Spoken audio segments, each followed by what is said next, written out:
Olá, tudo bem? Eu me chamo Newton Barreto e estou aqui para apresentar as lições do curso Deixe a Bíblia Falar. A nossa primeira lição tem como tema a Bíblia, a Palavra de Deus. Você sabia que a Bíblia é o livro mais vendido no mundo? A Bíblia é o livro mais vendido no mundo.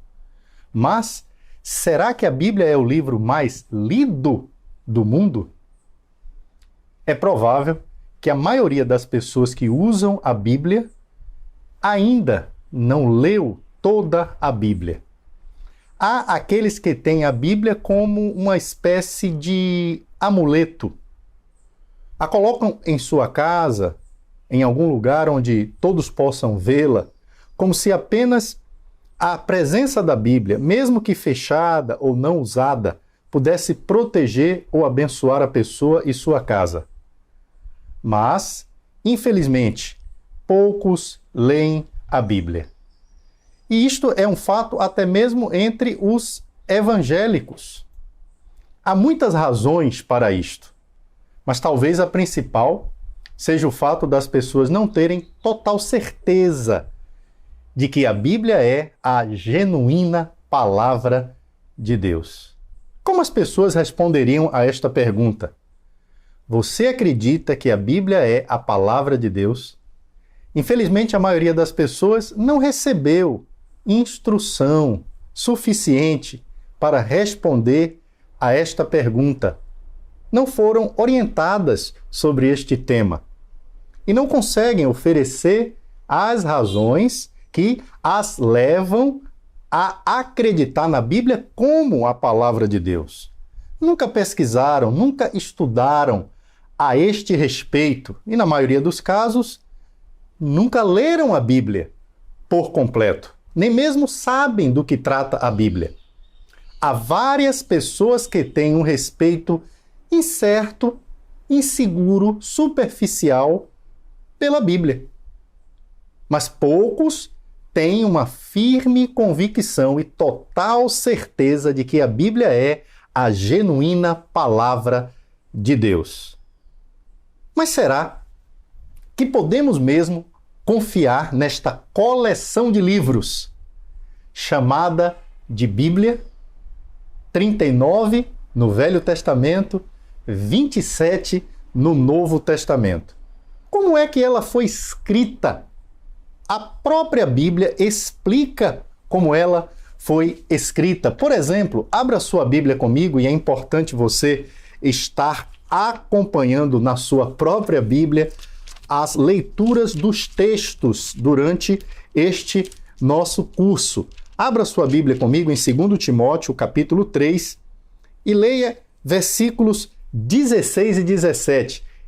Lerei alguns versículos na nova tradução na linguagem de hoje, de fato a maioria dos versículos, alguns poucos lerei na nova versão internacional, chamada de NVI.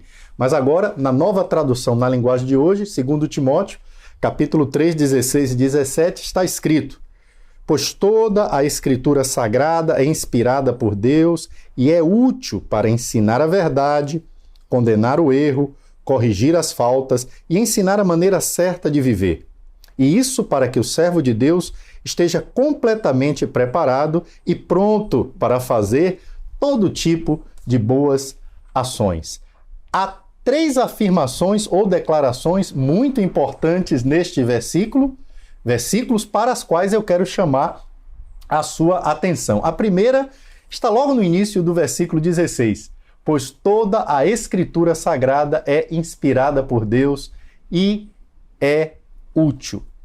Vamos nos concentrar nesta afirmação. Toda a Escritura Sagrada é inspirada por Deus. Quando o apóstolo Paulo fez esta afirmação, somente uma parte dessa biblioteca, dessa coleção, que nós chamamos de Escrituras, estava completa. O Velho Testamento, com os seus 39 livros. O Novo Testamento ainda estava em formação, sendo preparado quando esta carta foi escrita. Inclusive, esta própria carta de Paulo a Timóteo, que já é a segunda, se tornou parte do Novo Testamento. Nestas palavras do versículo 16 de 2 Timóteo capítulo 3, Paulo afirma toda a escritura é inspirada por Deus. Ele diz que aquilo que eles tinham em mãos não era um texto ou livro qualquer, mas palavras inspiradas por Deus.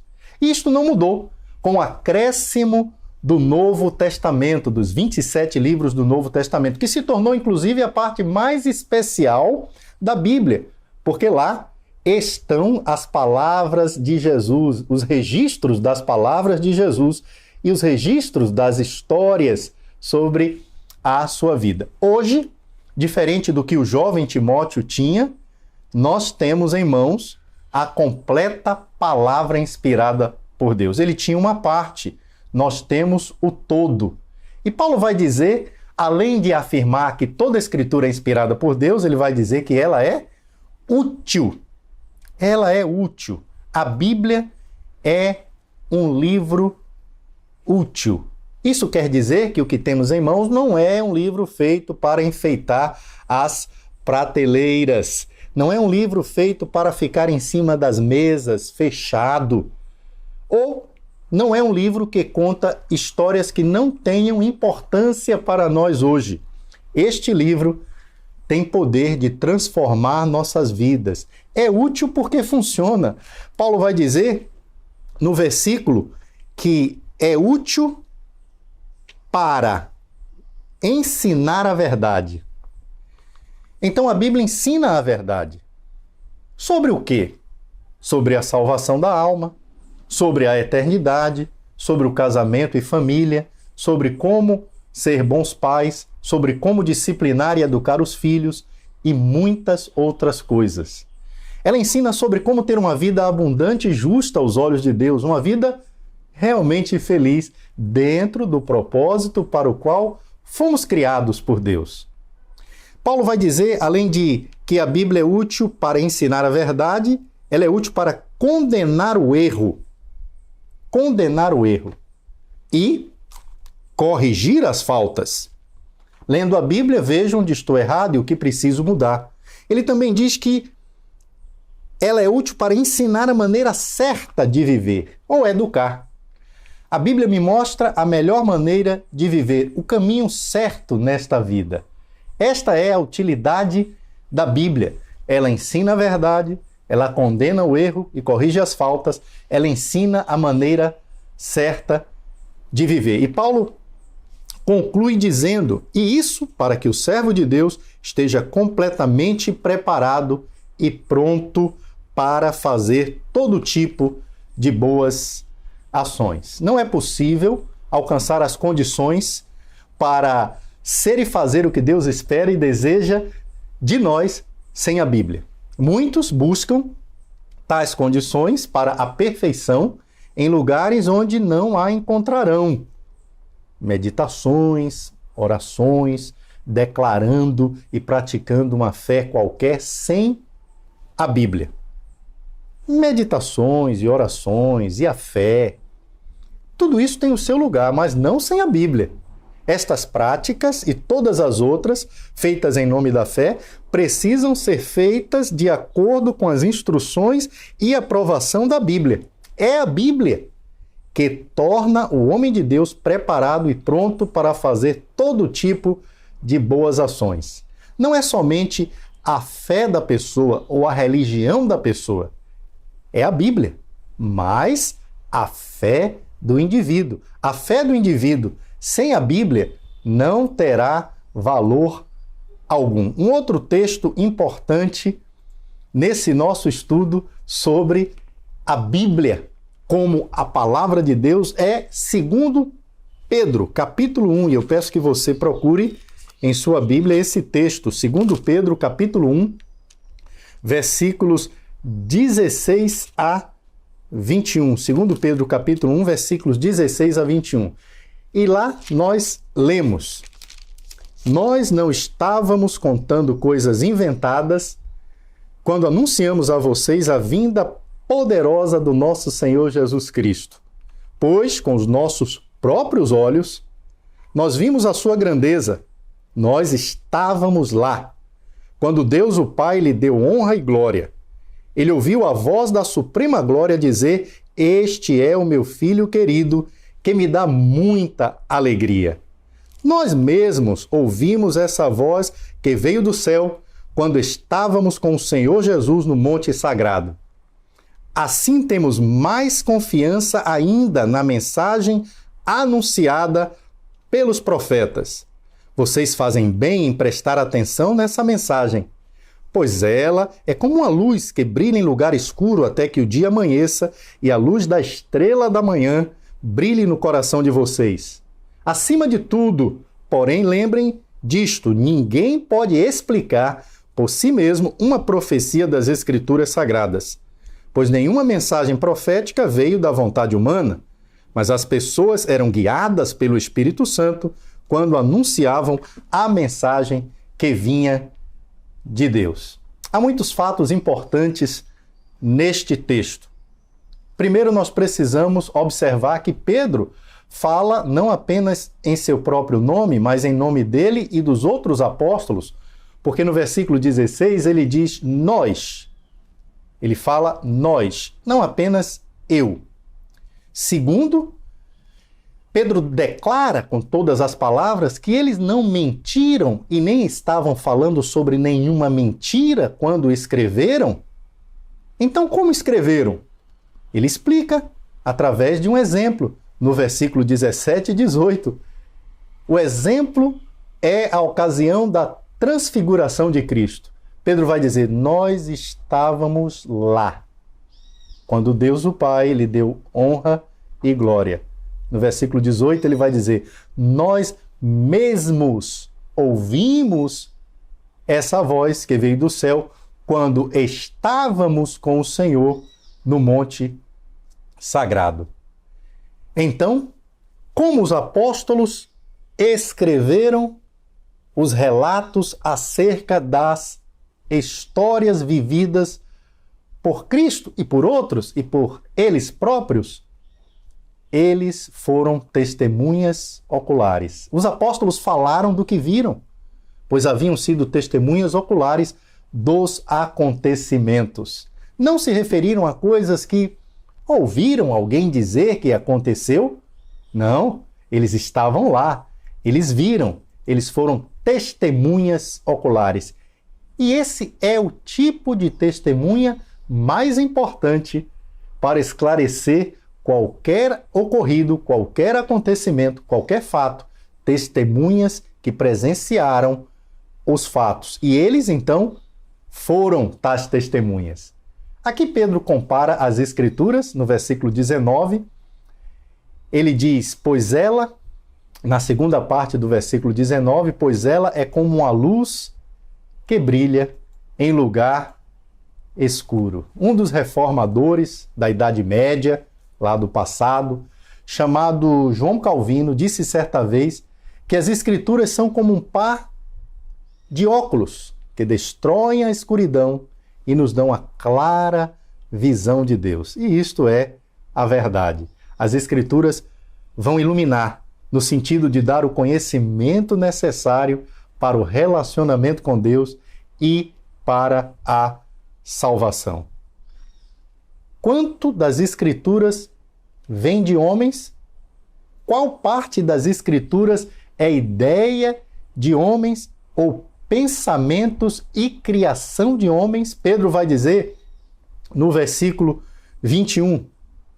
No versículo 20, ele já explicou que ninguém pode, ele já estabeleceu que ninguém pode explicar por si mesmo uma profecia das Escrituras Sagradas. Então, quando eles, os apóstolos, explicavam as profecias do Velho Testamento no Novo Testamento, não estavam fazendo isso de si mesmo, de si próprio, mas no versículo 21 ele vai acrescentar, pois nenhuma mensagem profética veio da vontade humana, mas pessoas guiadas pelo Espírito Santo anunciaram a mensagem que vinha de Deus.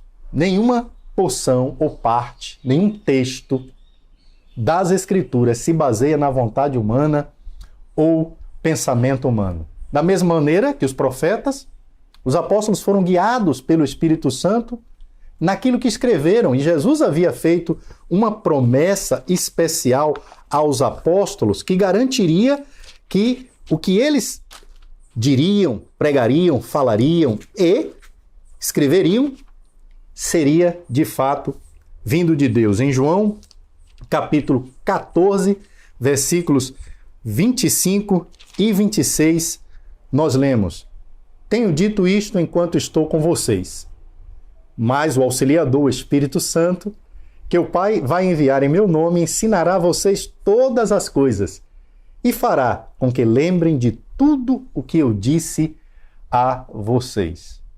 Veja o que Jesus diz. Mas o Auxiliador, o Espírito Santo, que o Pai vai enviar em meu nome, ensinará a vocês todas as coisas e fará com que lembrem de tudo o que eu disse a vocês. A promessa dizia que o Espírito Santo iria ensiná-los e fazer lembrar de tudo que Jesus havia dito a eles. Inclusive, alguns dos evangelhos foram escritos muitos anos depois da morte, ressurreição e ascensão de Jesus. O Evangelho de João, por exemplo, foi escrito em torno do ano 90 depois de Cristo. E como os apóstolos que escreveram tais evangelhos tinham ainda na memória os fatos e detalhes que relataram quando escreveram, Jesus explicou com esta promessa: o Espírito Santo ensinaria a eles todas as coisas e faria com que eles lembrassem do que Jesus havia dito. Jesus também explicou esse fenômeno por meio de outro texto. Evangelho de João, capítulo 16. No mesmo evangelho, 2 capítulos depois, Evangelho de João, nós lemos o 14. Agora, capítulo 16, versículos 12 a 15. Evangelho de João, capítulo 16, versículos 12 a 15. Ainda tenho muitas coisas para lhes dizer, mas vocês não poderiam suportar isso agora. Porém, quando o Espírito da verdade vier, ele ensinará toda a verdade a vocês. O Espírito não falará por si mesmo, mas dirá tudo o que ouviu e anunciará a vocês as coisas que estão para acontecer. Ele vai ficar sabendo o que tenho para dizer e dirá a vocês. E assim ele trará glória para mim. Tudo que o Pai tem é meu. Por isso eu disse que o Espírito vai ficar sabendo o que eu lhe disser e vai anunciar a vocês. Até aqui, o versículo 15 é suficiente. Então Jesus aqui renova a promessa que havia feito lá no capítulo 14, de que o Espírito Santo ensinaria aos apóstolos e de que aquilo que o Espírito Santo ensinaria aos apóstolos seriam as palavras do próprio Jesus Cristo. Ele realmente disse, primeiro ele ensinará toda a verdade, depois não falará por si mesmo, ele ficará sabendo o que tenho para dizer e dirá a vocês. Logo, todo o Novo Testamento.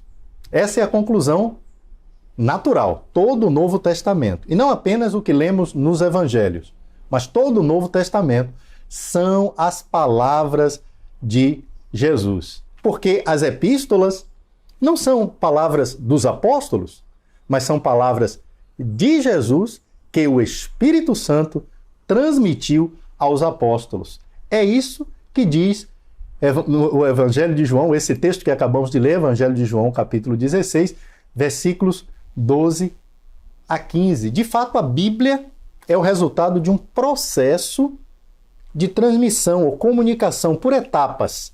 Primeiro, Deus transmite a Jesus, que transmite ao Espírito Santo, que transmite aos homens, no passado os profetas, depois os apóstolos, e estes escreveram estas palavras e a transformaram no livro que chamamos de Bíblia, a Bíblia Sagrada. O significado da palavra grega inspiração é aquilo que foi soprado por Deus. Em termos simples, significa que Deus foi a causa.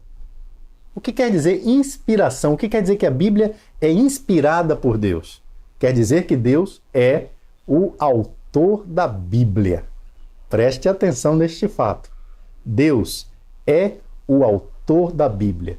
Ele tornou a verdade conhecida a seus servos e estes a registraram ou a escreveram em muitos livros que se juntaram para formar a Bíblia Sagrada. Embora falada por homens, a Bíblia é a palavra de Deus porque foi criada por ele. Os profetas no Velho Testamento e os apóstolos no Novo Testamento foram os instrumentos ou as ferramentas de Deus. Quando você, por exemplo, escreve uma carta para alguém, você usa uma caneta, usamos uma caneta, mas a autoria da carta, ou seja, aquele que a criou, que a idealizou, que estabeleceu o que seria escrito na carta, a autoria da carta não é da caneta, e sim sua, nossa, que escrevemos a carta. Os homens que escreveram a Bíblia foram como canetas nas mãos de Deus. O resultado final é que as Escrituras possuem autoridade divina e é a palavra de Deus na linguagem dos homens. E esta palavra é uma palavra que funciona, que atua, que produz resultados. Dá uma lida comigo em 1 Tessalonicenses, procure na sua Bíblia, 1 Tessalonicenses, e é muito importante que você acompanhe as leituras na sua própria Bíblia, tá? 1 Tessalonicenses, capítulo 2, versículo 13. Paulo vai dizer, aqui na nova tradução na linguagem de hoje, mas eu também vou ler na Nova Versão Internacional. E existe outra razão pela qual sempre damos graças a Deus, quando levamos a vocês a mensagem de Deus, vocês a ouviram e a aceitaram. Não a aceitaram como uma mensagem que vem de pessoas, mas como uma mensagem que vem de Deus, o que de fato ela é, pois Deus está agindo em vocês, os que creem. Na Nova Versão Internacional, está escrito que aqueles cristãos não aceitaram como uma mensagem aquilo que os apóstolos apresentaram, levaram até eles. Eles não a aceitaram como uma mensagem que vinha de pessoas, mas como uma mensagem que vem de Deus, o que de fato ela é. Pois Deus está agindo em vocês, os que creem.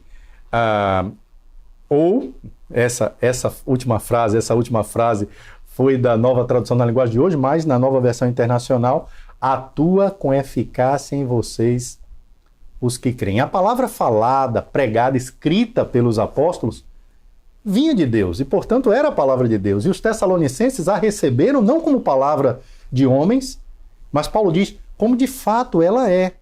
Receberam como palavra de Deus. E de acordo com esse texto, nós podemos fazer uma pergunta. Ela funcionava? Ela fazia alguma diferença na vida dos ouvintes? A resposta é sim. Atua com eficácia em vocês. Essa é a frase presente na NVI. Atua com eficácia em vocês. Na Nova Tradução na Linguagem de hoje, Deus está agindo em vocês. Mas a Bíblia, a palavra de Deus, atua com eficácia, age na vida de que pessoas? O próprio texto, lá no versículo 13, vai dizer: os que creem. É esse o tipo de ouvintes em que a palavra de Deus irá agir com eficácia. Para que a palavra de Deus faça alguma diferença, produza resultados, ela seja eficaz, ela realmente funcione em nossas vidas, precisamos crer nela. Hebreus capítulo 4, versículo 12. Abra sua Bíblia comigo no livro de Hebreus, capítulo 4, versículo 12. Nós temos uma afirmação valiosíssima sobre a Bíblia ali. Hebreus capítulo 4, versículo 12. Lá nós leremos o seguinte: pois a palavra de Deus é viva e poderosa e corta mais do que qualquer espada afiada dos dois lados. Ela vai até o lugar mais fundo da alma e do espírito, vai até o íntimo das pessoas e julga os desejos e pensamentos dos corações delas. A palavra de Deus é viva e poderosa. É assim que a palavra de Deus é apresentada neste versículo. Viva e poderosa. A palavra de Deus é forte. Forte com a força de Deus. Quando Deus fala, coisas acontecem. E lendo a história da atuação de Deus na humanidade, isso fica comprovado. Quando Deus fala, coisas acontecem. E a palavra de Deus é Deus falando. A palavra de Deus não é inativa, sem ação, sem poder, sem força. Não, não. Ela é forte, ela é eficiente, ela é capaz, ela é potente, ela é poderosa. Ela atua ou trabalha na vida daqueles que nela confiam. Ela produz resultados, efeitos que podem ser vistos.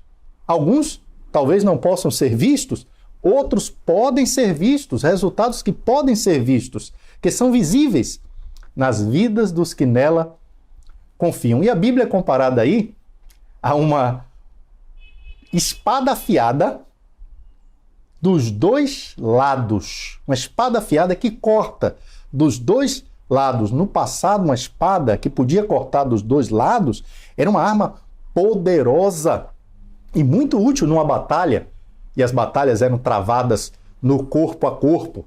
No sentido figurado, ou imaginário, ou comparativo, a Bíblia é capaz de cortar por ser afiada como uma espada. Mas a Bíblia corta de que maneira?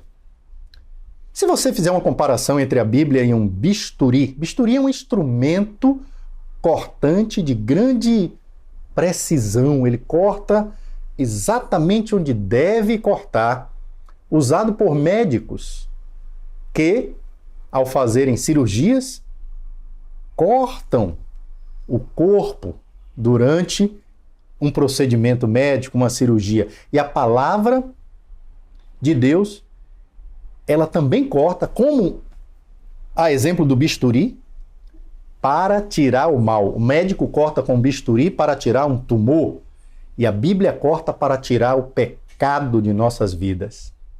A Bíblia julga ou examina e depois determina se são certos ou errados os desejos e pensamentos do coração. Alguém disse uma vez: não somos apenas nós que lemos a Bíblia. A Bíblia é o livro que nos lê. A Bíblia é o livro que nos lê. Como assim? Quando eu leio a Bíblia, eu me vejo como num espelho e posso reconhecer o que há de bom ou mal em minha vida. A Bíblia me mostra quem sou eu. A Bíblia julga minhas ações, se o que faço, o que penso, o que falo está certo ou errado. Então a Bíblia é o livro que me lê. A Bíblia é o livro que a todos nós, que nos lê. Há resultados, como nós já falamos, que podem ser vistos na vida espiritual das pessoas que leem e praticam a Bíblia. Mudanças importantes acontecem. A igreja cristã, através dos séculos, é uma das maiores testemunhas de todas as transformações que a Escritura tem causado, porque ela atua com eficácia.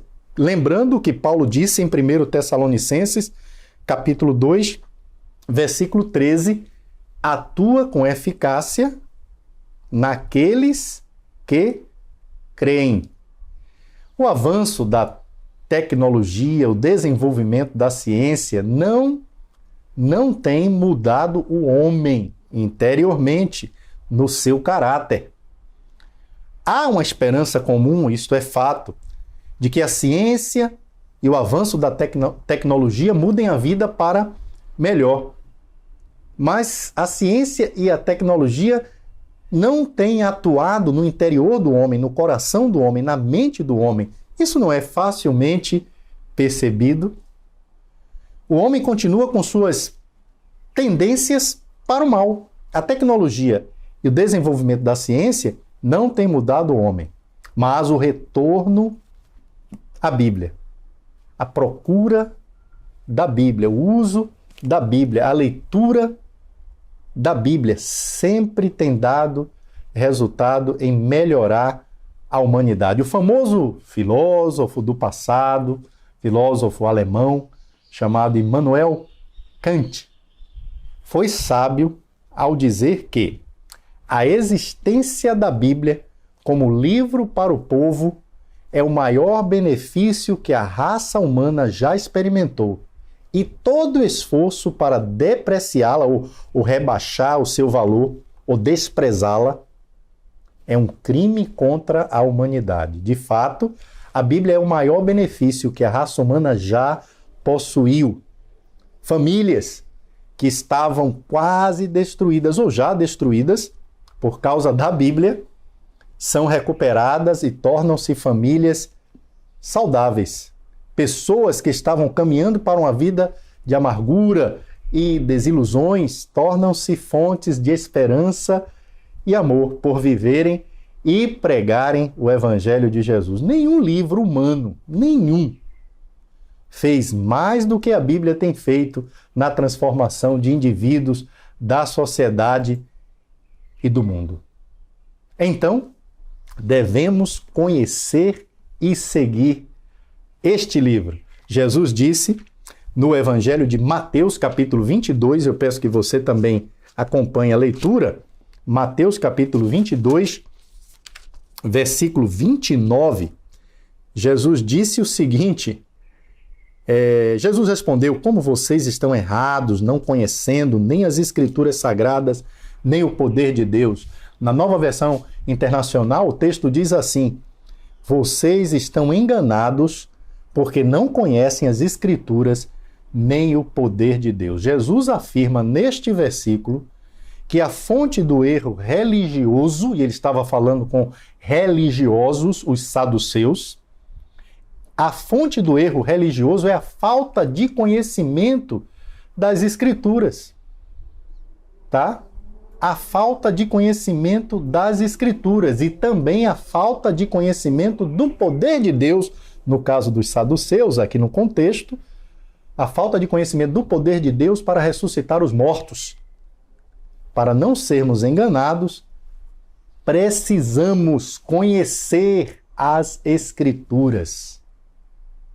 Não devemos errar por não conhecer as Escrituras, como fizeram os saduceus. Agora veja Malaquias, acompanhe também comigo aí em sua Bíblia, essa leitura, Malaquias, capítulo 2, e eu vou ler na NVI, Nova Versão Internacional, Malaquias, capítulo 2, versículos 7 a 9. Aqui diz o seguinte, porque os lábios do sacerdote devem guardar o conhecimento e da sua boca todos esperam a instrução na lei, porque ele é o mensageiro do Senhor dos Exércitos. Mas vocês se desviaram do caminho e pelo seu ensino causaram a queda de muita gente. Vocês quebraram a aliança de Levi, diz o Senhor dos Exércitos. Por isso eu fiz que fossem desprezados e humilhados diante de todo o povo, porque vocês não seguem os meus caminhos, mas são parciais quando ensinam a lei. No período do Velho Testamento, o papel dos sacerdotes era o de ensinar as palavras de Deus ao povo. Quando eles não faziam bem o seu trabalho, o povo caía em decadência ou perdia as qualidades espirituais e morais. Agora veja que grande mal, que grande prejuízo houve ao povo de Israel quando os sacerdotes não foram fiéis em ensinar a palavra de Deus. O povo foi prejudicado, perdeu suas virtudes, qualidades morais e espirituais pela falta de ensino ou pelo ensino distorcido. O versículo 8 diz sobre os sacerdotes: vocês se desviaram e, pelo seu ensino, causaram a queda de muita gente. Que pena, que coisa triste, que coisa lamentável, mas aconteceu. A palavra de Deus, ela protege o povo. A palavra de Deus, ela abençoa as pessoas. Isto não só no passado, mas ainda hoje. Ela dá às pessoas um alto padrão de moralidade, de comportamento. Ela melhora o caráter do homem. E a sociedade pode ser melhorada com o estudo, com a leitura, com o ensino da palavra de Deus, desde que este ensino seja fiel ao que está escrito. Oséias, capítulo 4, versículo 6, eu vou ler aqui na versão A Mensagem, né? Diz o seguinte: meu povo está arruinado, porque não sabe o que é certo nem verdadeiro. Vocês viraram as costas para o conhecimento. Por isso eu virei as costas para vocês, sacerdotes. Vocês se negam a reconhecer a revelação de Deus. Por isso já não reconheço seus filhos. Foi um fato ocorrido no passado. O povo de Deus acabou sendo destruído porque os sacerdotes falharam na transmissão da palavra de Deus. Quando eles viraram as costas, quando os sacerdotes viraram as costas para a palavra de Deus, para o conhecimento da verdade da palavra de Deus, quem foi prejudicado? O povo, a quem eles deveriam instruir na palavra de Deus. E isso sempre vai acontecer, sempre irá se repetir. Quando o sacerdote ou ministro religioso falhar, quando a pessoa que estiver encarregada da transmissão da palavra de Deus falhar, o povo de Deus será destruído. Hoje nós não usamos mais a palavra, o termo sacerdote para a pessoa encarregada do ensino nas igrejas, mas professor da Bíblia, pregador, evangelista, mestre ou pastor. Quando estes que estão encarregados de ensinar as Escrituras, quando estes falharem, o povo será prejudicado. Infelizmente, este é um fato. O povo sofrerá prejuízos espirituais. Então, desde já, você pode perceber a importância e necessidade que existe de cada pessoa ler e verificar por si mesmo a sua Bíblia. Se aquilo que está sendo passado para ela como a palavra de Deus, de fato é a palavra de Deus. Não há necessidade de errar e aceitar uma distorção da palavra de Deus vinda de um sacerdote, pastor, seja lá quem for, declarado cristão. Você mesmo verifique na sua Bíblia, inclusive durante este curso, verifique na sua Bíblia se o que eu estou tentando transmitir para você realmente está na Bíblia e se é esse o sentido, se é essa a explicação correta dentro do contexto daquilo que estou lendo para você na Bíblia. Faça esse favor a mim e a você mesmo. Provérbios, capítulo 29, versículo 18. Abra sua Bíblia comigo lá em Provérbios, capítulo 29, versículo 18. Nós lemos o seguinte no livro de Provérbios. Provérbios, capítulo 29, versículo 18.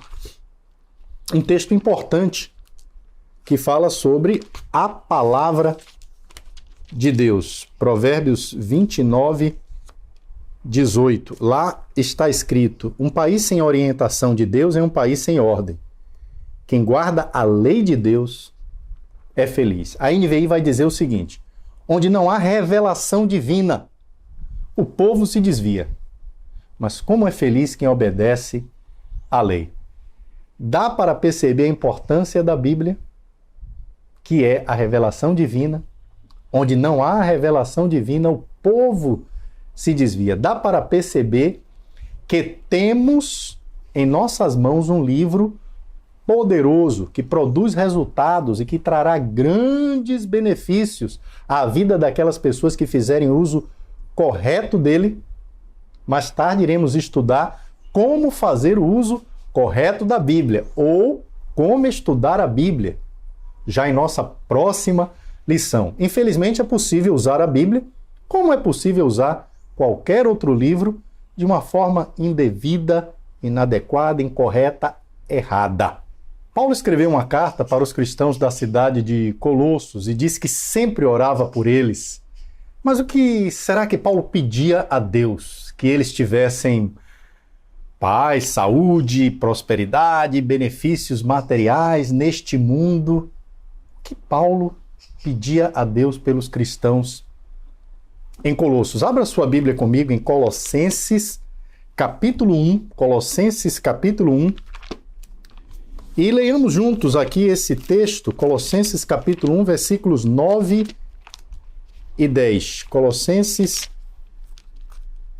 capítulo 1, versículos 9 e 10. Eu vou ler na Nova Versão Internacional, que é a NVI, e lá está escrito o seguinte: por essa razão, desde o dia em que o ouvimos, não deixamos de orar por vocês e de pedir que sejam cheios do pleno conhecimento da vontade de Deus, com toda a sabedoria e entendimento espiritual, e isso para que vocês vivam de maneira digna do Senhor e em tudo possam agradá-lo, frutificando em toda boa obra, crescendo no conhecimento de Deus. Paulo poderia ter pedido muitas coisas a Deus em prol dos cristãos da cidade de Colossos, no primeiro século da era cristã, mas você prestou atenção no que Paulo pediu? Paulo não pediu que eles tivessem prosperidade, saúde, mas Paulo pediu e pedia com frequência a Deus em oração que os cristãos tivessem mais conhecimento e sabedoria e entendimento espiritual. Paulo pediu que fossem cheios do pleno conhecimento da vontade de Deus. Por quê? Para quê? Paulo explicou: para que vivam de maneira digna do Senhor e em tudo possam agradá-lo. Ninguém vai poder viver de modo digno, agradável a Deus, sem conhecer a vontade de Deus revelada na Bíblia.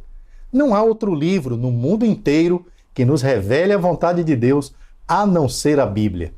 E por isso é necessário ler e estudar a Bíblia. Crescimento espiritual, o melhor relacionamento com Deus, depende da atitude que temos e do uso que fazemos da palavra de Deus. Note como é importante a palavra de Deus e quais as atuações, a maneira da palavra agir na vida daqueles que fazem bom uso dela. Espero que você seja encorajado, incentivado com estas exortações, encorajamentos bíblicos a fazer uso da palavra de Deus. O uso apropriado, devido, correto, o uso adequado da palavra de Deus. Um outro texto que eu gostaria de ler com vocês é o Evangelho de João, está no Evangelho de João, João capítulo 12, versículos 47 e 48. Se alguém ouvir a minha mensagem e não a praticar, eu não o julgo, pois eu vim para salvar o mundo e não para julgá-lo. Quem me rejeita e não aceita a minha mensagem, já tem quem vai julgá-lo. As palavras que eu tenho dito serão o juiz desta pessoa no último dia. O que você faz antes de uma prova, um exame, uma avaliação na escola? Você estuda os assuntos que farão parte da avaliação, da prova, do exame. O juízo final poderia ser comparado a uma prova, a uma avaliação pelo fato de que as pessoas serão avaliadas naquele dia. Mas avaliadas com base em quê? Na escola nós perguntaríamos qual será o conteúdo, o assunto da prova. No dia do juízo final, este livro, a Bíblia Sagrada, será usado para avaliar as pessoas, aprovando-as ou reprovando-as Então, nós devemos estudar a Bíblia. É muito importante. Ninguém escapará ou fugirá desta avaliação, deste exame, desta prova. Muitos não gostam de avaliações e provas, ficam nervosos quando estão prestes a fazer uma avaliação, uma prova, mas no dia do juízo final passaremos por uma avaliação, por uma prova. E o que será usado como base para esta avaliação, para esta prova, para este exame, é a Bíblia, a Palavra de Deus. E eu tenho uma boa notícia. É possível entender a Bíblia. Muitos perguntam, é possível entender a Bíblia? E essa pergunta é uma pergunta importante. E a resposta é sim. É possível entender a Bíblia. Abra sua Bíblia comigo no livro de Efésios. Efésios, capítulo 3. Eu quero ler 2 versículos aqui que vão deixar claro isso. Efésios, capítulo 3, versículos 4 e 5. Lá está escrito: ao lerem isso, vocês poderão entender a minha compreensão do mistério de Cristo. Esse mistério não foi dado a conhecer aos homens de outras gerações, mas agora foi revelado pelo Espírito aos santos apóstolos e profetas de Deus. O apóstolo estava escrevendo assuntos importantes aos cristãos da cidade de Éfeso. O apóstolo Paulo estava revelando, declarando, manifestando os mistérios de Deus. Os apóstolos não escreveram para ocultar ou esconder, mas para revelar. E o apóstolo Paulo diz: ao lerem isso, vocês poderão entender. Então, é óbvio que é possível entender a Bíblia. Porém, é necessário saber usar apropriadamente ou corretamente, fazer um estudo adequado da Bíblia. E há princípios que precisam ser observados para que esse estudo, essa leitura, seja adequada, apropriada, correta, segura. E este será o tema da nossa próxima aula: como estudar a Bíblia. Toda a Escritura Sagrada, concluindo esta lição, é inspirada por Deus e útil para que o servo de Deus esteja completamente preparado e pronto para toda boa obra. A palavra de Deus é viva e poderosa e atua, mostrando-se capaz de obter os resultados pretendidos por Deus, os resultados que Deus deseja na vida dos que creem nela. Se não a conhecermos, seremos vítimas do engano e nos distanciaremos de Deus. A Bíblia não é um livro que não pode ser lido, não pode ser compreendido. Nós podemos compreender a Bíblia. O que você fará com a Bíblia a partir de hoje? Espero sinceramente e imploro a você que deixe a Bíblia falar, abrindo-a, lendo-a e praticando-a. Muito obrigado por sua atenção. Que Deus lhe abençoe.